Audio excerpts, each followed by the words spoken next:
الحمد لله رب العالمين والعاقبة للمتقين والصلاة والسلام على سيد الأنبياء والمرسلين. قال الله تعالى وتبارك في القرآن المجيد والفرقان الحميد. بسم الله الرحمن الرحيم. قل إن كنتم تحبون الله فاتبعوني يحببكم الله ويغفر لكم ذنوبكم والله غفور رحيم. صدق الله مولانا العظيم وبلغنا رسوله النبي الكريم. اللهم نذر قلوبنا بالقرآن وزين أخلاقنا بالقرآن وأدخلنا الجنة بالقرآن ونجنا من النار بالقرآن. قال الله تعالى وتبارك في شان حبيبه الكريم إن الله وملائكته يصلون على النبي يا أيها الذين آمنوا صلوا عليه وسلموا تسليما. الصلاة والسلام عليك يا سيدي يا رسول الله. الصلاة والسلام عليك يا سيدي يا نبي الله وعلى آلك وأصحابك يا سيدي يا محبوب رب العالمين. تمام تر حمد و ثنا تعریف و توصیف اللہ جل مجدہ الکریم کی ذات بابرکات کے لیے جو خالق کائنات بھی ہے اور مالک شہنشاہات بھی ہے. اللہ جل وعلا کی حمد و ثنا کے بعد حضور نبی اکرم شفیع معظم رسول محتشم اللہ کے پیارے امت کے سہارے رب کے محبوب دانائے غیوب فخر معظم والی کون و مقام سیاح لا مقام سید سجا نیر کعبہ سرنشین مہوشہ ماہ خوباں شہنشاہ حسینہ تادمائے دوراں جلوہ صبح ازل نور ذات لم یزل باعث تدبیر عالم فخر آدم و بنی آدم نیر بدحہ صاحب علم نشرہ معصوم آمنہ احمد مجتبہ جناب حضرت محمد مصطفیٰ صلی اللہ علیہ وآلہ وسلم کی بارگاہ ناز میں اپنی محبتوں کا عقیدتوں کا احترام پیش کرنے کے بعد عالی مرتبہ زیبکار علامہ صاحب اور تمام برادران اسلام السلام علیکم ورحمۃ اللہ وبرکاتہ. آپ سب کے سامنے قرآن مجید فرقان حمید کی جو آیت مبارکہ پڑھنے کی سعادت پائی ہے اس کے مفہوم میں اللہ رب العزت محبت کے بارے میں ارشاد فرما رہا ہے جس کا خلاصہ کلام یہ ہے کہ اللہ فرماتا ہے کہ محبوب کہہ دیجئے ان لوگوں سے. اب غور سے سنیے گا کہ ذکر کیا کیا جا رہا ہے. اے محبوب ان لوگوں سے کہہ دیجئے جو مجھ سے محبت کرتے ہیں. یعنی کہ ہر کسی کو تو اس میں مخاطب کیا ہی نہیں گیا, کہا گیا کہ ان لوگوں سے کہیے گا کہ جو مجھ سے محبت کرتے ہیں. جو مجھ سے محبت کرتے ہیں ان کے لیے ضروری کیا ہے؟ پھر اپنی محبت کا تقاضا بتا دیا کہ میری محبت کا تقاضا کیا ہے. میری محبت کا تقاضا یہ ہے کہ جو مجھ سے محبت کرتے ہیں پھر وہ آپ کی پیروی کریں, آپ کا حکم مانیں. یہاں پہ محبوب اور محب کی محبت کا اندازہ کرنا مشکل نہیں رہا. کہا کہ تم مجھ سے محبت کرتے ہو یہ کافی نہیں ہے. تم اگر مجھ سے محبت کرتے ہو تو ضروری یہ ہے کہ پھر تمہیں میرے محبوب کی اتباع اختیار کرنی ہوگی, میرے محبوب کی پیروی کرنی ہوگی, اس کی باتوں پر عمل کرنا ہوگا, پھر محبت مکمل ہوگی. کہا کہ ان لوگوں سے کہیے جو مجھ سے محبت کرتے ہیں پھر وہ آپ کی پیروی اختیار کرے, آپ کا حکم مانے. تو ہوگا کیا؟ ہوگا یہ کہ پھر میں ان کو ان کے گناہ جو ہیں وہ معاف کر دوں گا. دیکھیں ہماری زندگی میں کتنی بڑی کمی بیشیاں موجود ہونے کے باوجود اللہ رب العزت سب کچھ جاننے کے باوجود کیا کہہ رہا ہے کہ تمہارے پاس موقع ہے. میں یہ نہیں کہتا تمہارے گناہ کتنے ہیں, میں یہ کہتا ہوں اگر تم مجھ سے محبت کرتے ہو پھر میرے محبوب کی پیروی اختیار کرو, میں معاف کر دوں گا. کہ اپنے محبوب کی باتوں پر عمل کرنے کی اتنی خوشی ہے کہ انسان کے تمام گناہ ایک طرف, لیکن جب حکم مانا تو فرمایا کہ میں معاف کر دوں گا, میں بخشش کر دوں گا, میں بڑا رحم فرمانے والا ہوں. تو اس آیت مبارکہ نے خلاصہ کر دیا ان لوگوں کے لیے جو سمجھتے ہیں کہ آج آپ صلی اللہ علیہ وسلم سے محبت کرنے کے لیے کوئی دلیل چاہیے. تو قرآن پاک اٹھا کے دیکھ لیجیے, آپ کو جگہ جگہ پہ دلیل مل جائے گی کہ اللہ رب العزت خود خدا ہو کر آپ صلی اللہ علیہ وسلم سے محبت فرما رہا ہے. اور یہ کوئی چھوٹی بات نہیں ہے. آج کسی دنیا دار کے ڈیرے پہ چلے جاؤ نا تو کہتا کہ میرے فلاں دوست کو خوش کر لو تو چلو میں تجھ سے راضی ہوں. اللہ رب العزت قرآن مجید میں فرما رہا ہے کہ اگر مجھ سے محبت کرتے ہو تو پھر میرے محبوب کی پیروی اختیار کرو, میرے محبوب کی باتوں پر عمل کرو تو پھر میں راضی ہوں، پھر میں تمہیں معاف بھی کر دوں گا، پھر میں تمہارے گناہوں کو بھی بخش دوں گا۔ تو اس بات سے پتہ چلا کہ دنیا میں اللہ رب العزت نے محبت انسان کو ایک لازوال تحفہ عطا فرمایا ہے۔ یہ محبت اگر کسی ایسی چیز کے ساتھ ہے جو ہمیں لوگوں سے بیگانہ کر دے تو یقین کیجئے اس کا ایک مول ہے۔ مجھے وہ ایک شعر یاد آ گیا کہ خدا کا ذکر کرے اور ذکر مصطفیٰ نہ کرے، میرے منہ میں وہ ایسی زبان خدا نہ کرے۔ تو یہ قرآن مجید کی آیت اس بات کا خلاصہ کرتی ہے کہ اگر اللہ کا ذکر کرتے ہو تو پھر ذکر مصطفیٰ بھی تو کرنا ہوگا۔ تو اس آیت مبارکہ نے ہمیں یہ بتایا کہ اے انسان، تیری زندگی 30 سال 40 سال 50 سال جتنے بھی گزر گئی وہ گزر گئی، کوئی بات نہیں، ہو گئی، غفلت ہو گئی، لیکن آج بھی اگر اس جگہ پہ بھی آ کے تجھے اس بات کا شعور نہیں ملا کہ میں کن لوگوں میں کھڑا ہوں، بات اہل محبت کی ہو، بات اہل درد کی ہو، بات اہل عشق کی ہو، ہر انسان کہیں نہ کہیں اپنے آپ کو سوچتا ضرور ہے کہ میں کہاں کھڑا ہوں، میری زندگی کا مقصد کیا تھا، میں آیا کس لیے تھا، میں نے اب تک کیا ہی کیا ہے۔ تو بات محبت کی ہے تو پھر انسان کو سوچنا ہی پڑے گا کہ اللہ نے ہمیں حکم کیا فرمایا۔ اگر اللہ کا حکم مان کر ہی اس بات پر عمل کر لیا جائے تو پھر انسان کہے گا کہ میری زندگی میں کوئی عمل تو ایسا ہونا چاہیے جو میں آپ صلی اللہ علیہ وسلم کی محبت میں کروں، ان کی اتباع میں کروں، تاکہ میرا بھی نام ان لوگوں میں آ جائے جو اللہ سے محبت کرتے ہیں۔ تو یہ کوئی چھوٹا اعزاز نہیں ہے انسان کے پاس کہ اس کا نام ان لوگوں میں آ جائے جو اللہ سے محبت کرتے ہیں۔ اور یہ سند کس کو ملنے والی ہے؟ جو آپ صلی اللہ علیہ وسلم کی پیروی کرے گا، آپ صلی اللہ علیہ وسلم سے محبت رکھے گا۔ قرآن مجید کی دوسری آیت مبارکہ جو ابھی آپ کے سامنے پڑھی تھی، جس میں ہر بچے کو بھی آتی ہے، کہا گیا کہ ان اللہ وملائکتہ یصلون علی النبی یا ایھا الذین آمنوا صلوا علیہ وسلموا تسلیما۔ اللہ رب العزت اپنا عمل آپ کو بتا رہا ہے کہ میں اور میرے فرشتے بھی آپ صلی اللہ علیہ وسلم پر درود و سلام کرتے ہیں۔ اس لیے اے ایمان والوں، ان لوگوں کو کہا کہ جو ایمان والے ہیں، دوسرے لوگوں کو کہا ہی نہیں کہ کہا کہ اے ایمان والوں تم بھی آپ صلی اللہ علیہ وسلم پر خوب درود و سلام بھیجا کرو۔ اب قرآن پاک کی آیت کہتی ہے انسان کا تو اللہ معاف فرمائے کہ یہ کہنا ہی نہیں، اللہ تعالیٰ کہتا ہے کہ میں بھی اور میرے فرشتے بھی آپ صلی اللہ علیہ وسلم پر درود و سلام پڑھتے ہیں، اس لیے اے ایمان والوں تم بھی پڑھا کرو۔ اب میرے ساتھ جتنے مرضی معاملات ہیں، میں جتنی کمی کوتاہیوں کا شکار رہا وہ ایک الگ بات ہے، لیکن یہاں پہ کہا گیا کہ تمہیں کچھ نہیں پوچھا جائے گا، تم شامل ہو سکتے ہو۔ اپنی زندگی کی طرف نظر دوڑا کر دیکھو، بڑے بڑے گناہ ہیں، بڑے بڑے گناہوں کا رجسٹر بھر چکے ہیں، ساری زندگی غفلتوں میں گزر چکی ہے، لیکن تمہارے پاس ایک گولڈن چانس ہے۔ چانس کیا ہے؟ کہ تمہیں اللہ تعالیٰ نے موقع عطا فرمایا کہ جو عمل میں کرتا ہوں، میرے فرشتے کرتے ہیں، تم بھی وہ کر دو۔ ہوگا یہ کہ میں تمہیں ایمان والوں کی لسٹ میں داخل کر دوں گا اور ایمان والوں میں تمہیں شامل کر دوں گا، تو پھر تمہیں یہ کام کرنا ہوگا کہ آپ صلی اللہ علیہ وسلم پر خوب درود و سلام بھیجنا ہوگا۔ پھر دوسری جگہ پہ آپ پہلے بھی سن چکے ہیں، بارہا مرتبہ سنا ہے کہ قرآن پاک میں اللہ رب العزت نے فرمایا کہ وَرَفَعْنَا لَكَ ذِكْرَكَ، کہ اے محبوب ہم نے آپ کا ذکر بلند کیا۔ تو یہ دیکھیے کہ اللہ اپنے محبوب کا خود ذکر بلند فرما رہا ہے، اور ترغیب کس کے لیے ہے؟ ترغیب ہمارے لیے ہے کہ اللہ رب العزت نے ہمارے لیے یہ ترغیب بتا دی کہ اے بندو، میں رب ہو کر اپنے محبوب کا ذکر کرتا ہوں، اس لیے تم بھی میرے محبوب کا ذکر کیا کرو۔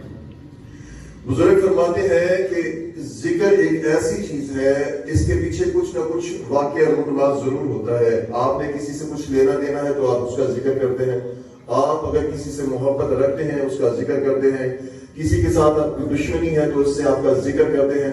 یہ ممکن ہی نہیں ہے کہ آپ کسی سے محبت کرتے ہوں اور آپ کی زبان پر اس کا ذکر نہ ہو۔ آپ تاریخ اٹھا کے دیکھ لیجیے، آپ کے علاقوں میں، آپ کی گلی محلوں میں آپ کو واقعات ملیں گے کہ ماں بھی بچے سے بڑی محبت کرتی تھی، بچہ ماں سے بچھڑ گیا اور ماں دن رات روتی تھی اس کا نام لے لے کے۔ آپ دیکھ لیں کسی بہن سے اس کا بھائی بچھڑ گیا تو ایسا نہیں ہے کہ اس کی محبت میں اس کے آنسو نہ نکلے۔ پھر آپ کو وہ حدیث مبارکہ کا مفہوم بھی یاد ہونا چاہیے جس میں آپ صلی اللہ علیہ وسلم نے خلاصہ کا کلام ہمارے لیے فرما دیا کہ تم ہرگز مومن ہو ہی نہیں سکتے اگر تم اپنے ماں باپ جان مال بیوی بچوں سب سے بڑھ کر مجھ سے محبت نہیں کرتے، تو تم مومن ہو ہی نہیں سکتے۔ تو محبتوں کا خلاصہ کلام یہ بھی ہمیں عطا فرما دیا کہ تمہیں محبت اگر تم کرتے ہو تو پھر ظاہر سی بات ہے میرا ذکر بھی کرو گے. تو ہمیں حضرت ابی بن کعب رضی اللہ تعالیٰ عنہ کی وہ حدیث مبارکہ بار بار یاد آتی ہے جس میں آپ صلی اللہ علیہ وسلم نے ان کو بار بار ترغیب عطا فرمائی کہ اگر درود پاک کو زیادہ کر دو تو تمہارے لیے زیادہ بہتر ہے. حدیث مبارکہ اور بھی ہے یہاں پہ حضرت عبداللہ بن مسعود رضی اللہ تعالیٰ عنہ کی حدیث مبارکہ موجود ہے, حضرت ابو ہریرہ رضی اللہ تعالیٰ عنہ کی حدیث مبارکہ موجود ہے, حضرت انس رضی اللہ تعالیٰ عنہ کی حدیث مبارکہ یہاں پہ موجود ہے جس میں درود پاک کی جگہ جگہ پہ ترغیب عطا فرمائی گئی ہے. ہمارے علماء کرام بھی اس بات کو بار بار مطلب فرماتے ہیں کہ ہمارے حضور صلی اللہ علیہ وسلم کو یہ پسند تھا کہ ان کا امتی ان کا درود پاک پڑھے اور اللہ تعالیٰ اس پر رحمت نازل فرمائے. درود پاک ہم پڑھتے ہیں اور رحمتیں بھی ہم پر نازل ہوتی ہیں. میں رات ہم بزرگ تھے ان کی بات سن رہا تھا, وہ کہتے تھے کہ دیکھیں نا غور کریں اس بات پہ, اس بات پر ایک بات دل سے غور تو کر کے دیکھیں, محسوس تو کر کے دیکھیں کہ انسان ایک مرتبہ درود پاک پڑھتا ہے تو اللہ تعالیٰ اس پر 10 رحمتیں نازل فرماتا ہے. اللہ رب العزت کی ایک رحمت کا احاطہ نہیں کیا جا سکتا, اس پر 10 رحمتیں نازل ہوتی ہے, 10 گناہ معاف ہوتے ہیں, 10 درجات اس کے بلند ہوتے ہیں. تو یہ وہ عبادت ہے جس میں درجات بلند ہوتے ہیں. اس لیے بزرگان دین فرماتے ہیں کہ یہ سب کے بس کی بات نہیں, کیونکہ یہ اللہ رب العزت کا عمل ہے, فرشتوں کا عمل ہے, درجات والا عمل ہے, تو سب سے ہو پانا یہ ممکن نہیں ہے. اور جو بندہ سارا دن درود ہی پڑھتا رہے تو اس پر رحمتوں کے کتنے ذخیرے ہوں گے جو اس کے سر پر سایہ فکر رہیں گے کہ یہ بندہ تو سارا دن ہی اللہ کے محبوب پر درود و سلام پڑھنے والا ہے.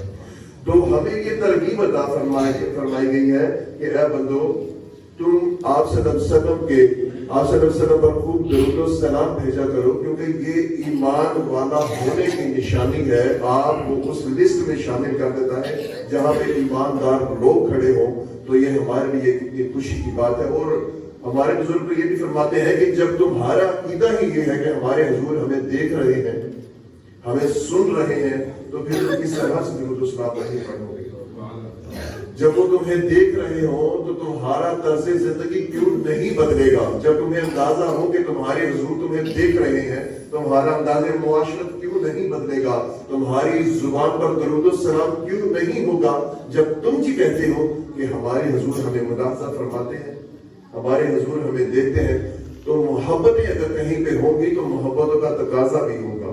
یہ نہیں ہے کہ محبت ہو اور محبت کا تقاضا نہ ہو.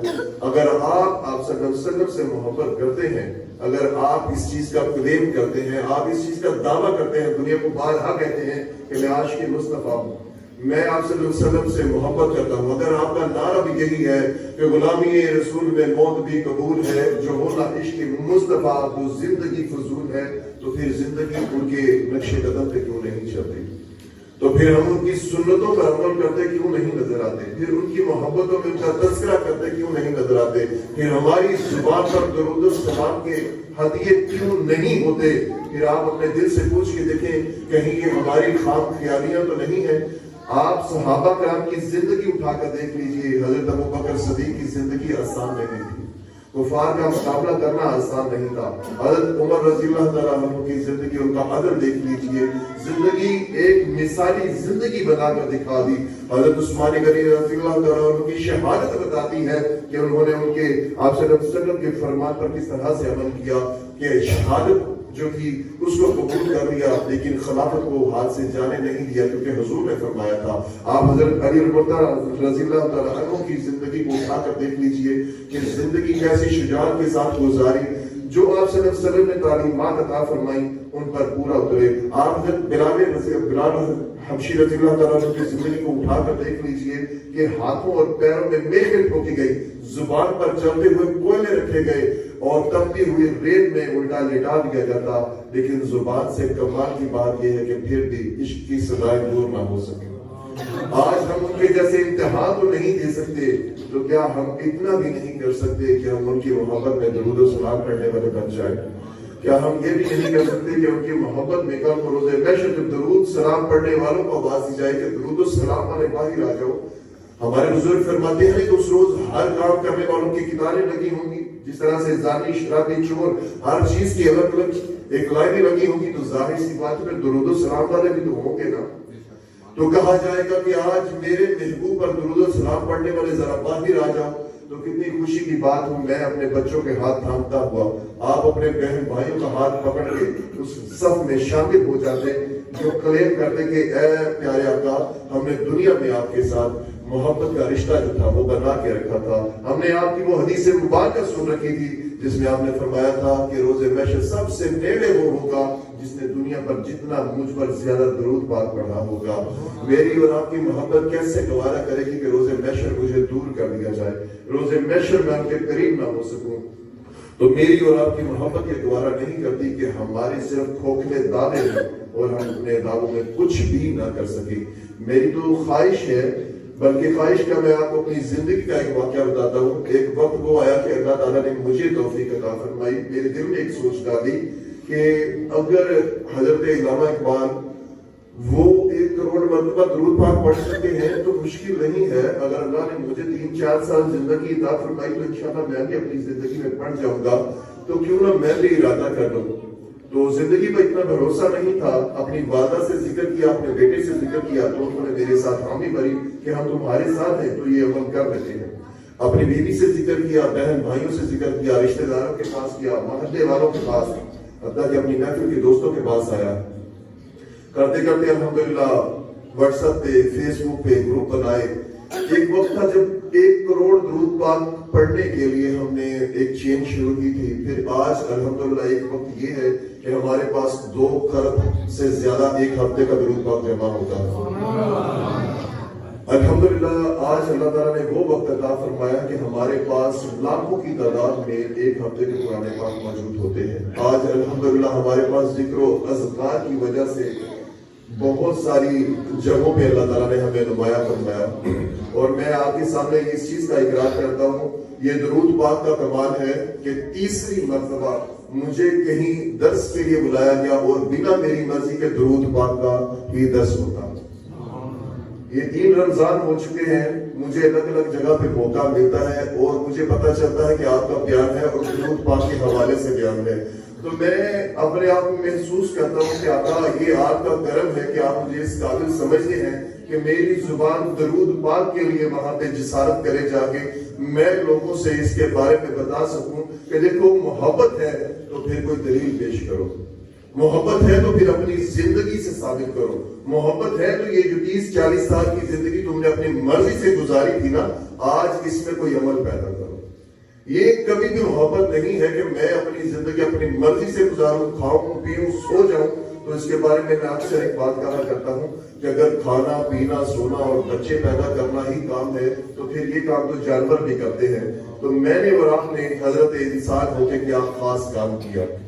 تو ہماری زندگی میں بھی ایسا کوئی تحفہ, ایسی کوئی چیز پیش کرنے کے لیے موجود ہونی چاہیے جو میں اور آپ روز محشر آپ صلی اللہ علیہ وسلم کی پاک بارگاہ میں پیش ہو کر ان کی پاک بارگاہ میں ان کو پیش کر سکیں کہ یا رسول اللہ صلی اللہ علیہ وسلم میں اعمال میں کم تھا, میں اس طرح سے نیکوکار تو نہیں تھا, لیکن آپ کی محبت میں میری زبان ہمیشہ گجرے پیش کرتی تھی. میں آپ کی محبت میں تڑپ کے درود پاک پڑھا کرتا تھا, میں آپ کا تصور بنا کے درود پاک پڑھا کرتا تھا. یا رسول اللہ صلی اللہ علیہ وسلم وہ وقت تھا جب میں چل کر لوگوں کے گھروں پر گیا, لوگوں کی چوکھٹ پہ گیا, میں نے لوگوں کو آپ کی توفیق سے لوگوں کو درود پاک کا کہا. آج الحمدللہ میرے پاس درود پاک کا ایک ہدیہ ہے آپ کی پاک بارگاہ میں پیش کرنے کے لیے. تو یقین مانیے کہ یہ رائے گا نہیں جائے گا. میں نے ایسے لوگوں کو دیکھا, بظاہر زندگی بدماشیوں میں گزری, لیکن مجھے جانے کا اتفاق ہوا.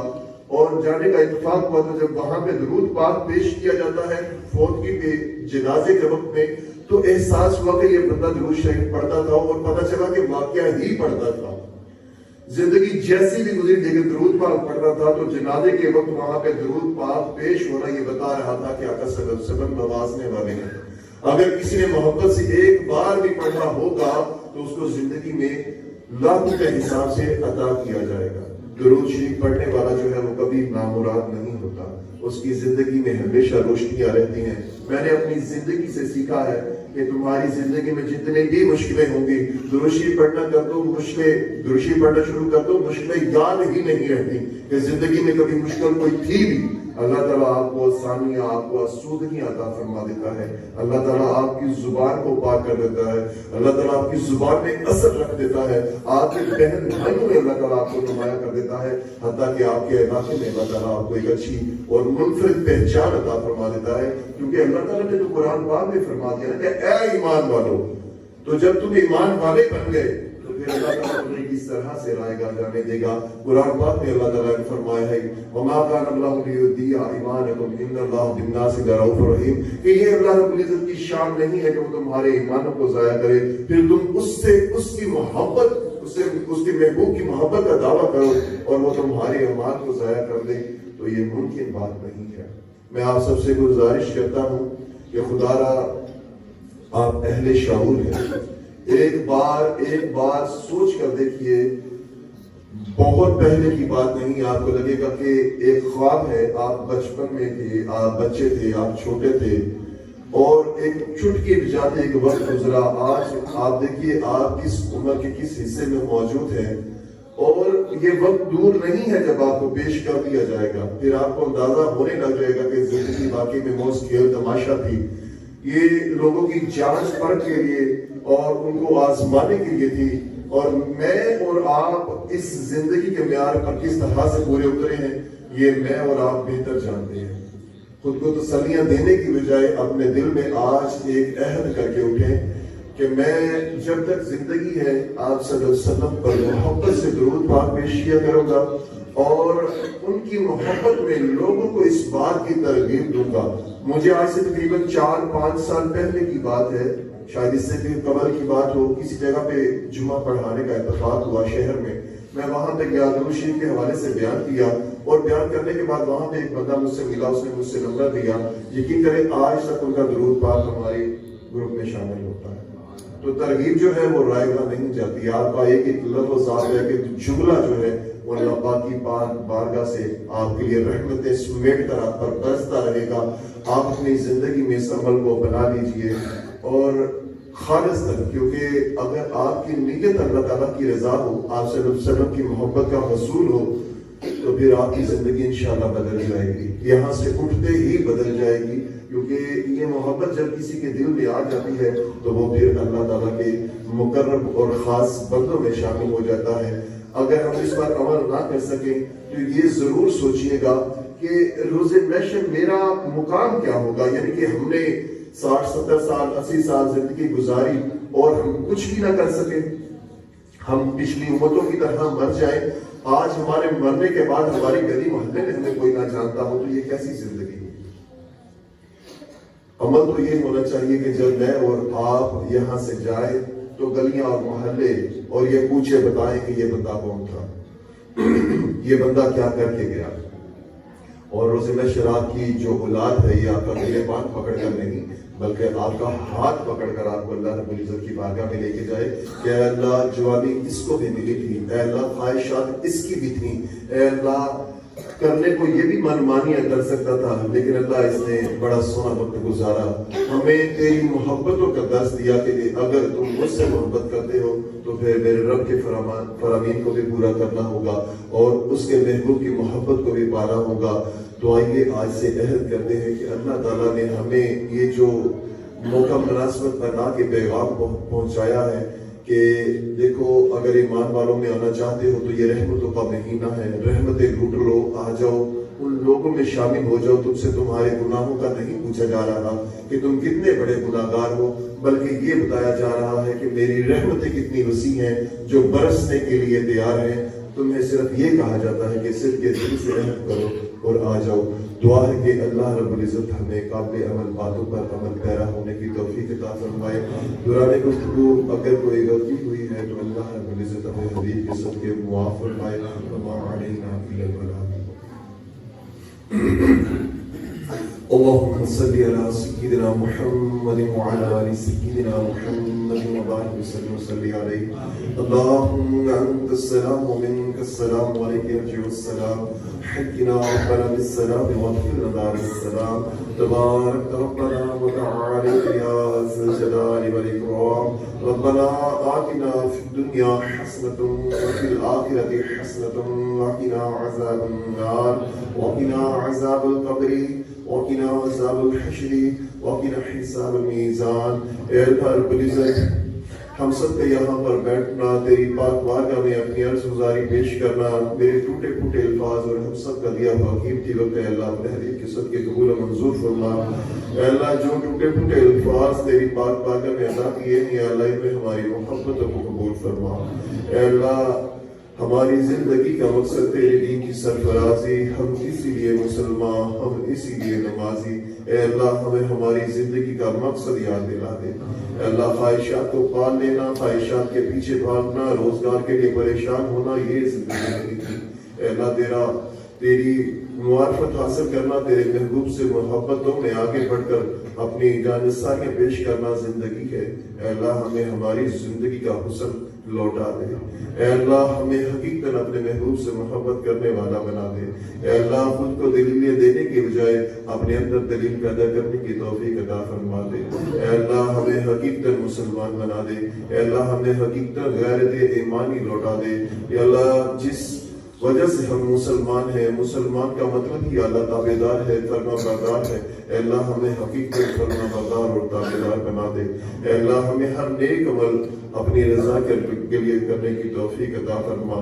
اے اللہ ہمارا شمار اپنے مقرب اور قریبی بندوں میں عطا فرما.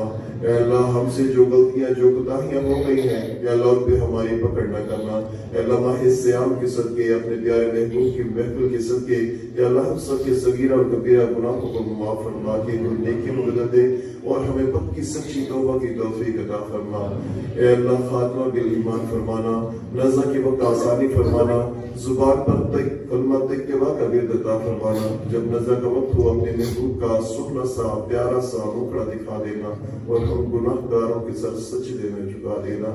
وصلی اللہ تعالی علی رسول خیر خلقہ محمد وعلی آلہ وصحبہ.